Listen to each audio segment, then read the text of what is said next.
Hey everyone, my name is Jessie and welcome back to my channel. So for this week's video, I'm going to be showing you how to make some cheesy mashed potatoes. And guys, these are perfect for your Thanksgiving meal. They're creamy and cheesy and all of the amazing things that you would want in mashed potatoes. And I'm going to show you how to make them. So without further ado, let's get into it.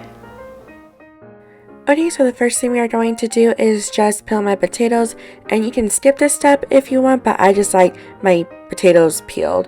And I'm using about half a pound to a pound, but depending on how big of a batch you need to make, you may need to adjust the amounts compared to what I'm using. Okay, so I went ahead and rinsed off my potatoes, and now I'm just giving them a rough chop just so they can cook fast and easily and evenly. So nothing major, just dicing them up a little bit, and I'm just gonna throw them in the pot. Okay, so I went ahead and filled my pot with water up until making sure all of my potatoes are covered, and I'm turning the temperature up to high just so I can start bringing this to a boil and they can start cooking.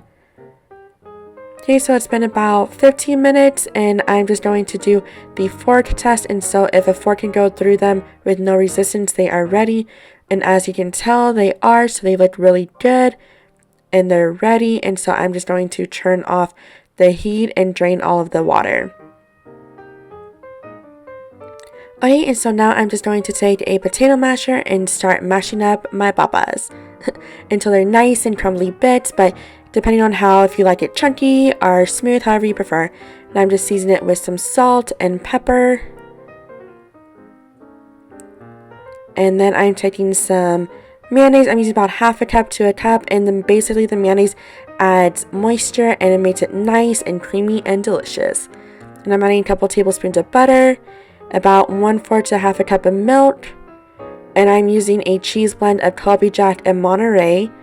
Make sure it's lots of cheese, and just giving that a good mix until all of my cheese and butter is melted and combined together. And look how delicious and thick that looks. And I just topped it with some more cheese and some parsley for a garnish. And there you have it, some cheesy mashed potatoes. I really hope you enjoyed this video, because I, as always, enjoy making it for you. And if you did enjoy it, don't forget to give this video a thumbs up. And don't forget to click that subscribe button along with that notification bell so you'll be notified every single time I upload a video. And as always, I'm going to be listing all of the ingredients and measurements down below along with my social media, so check it out. But until next time, I will see y'all in my next video. Bye.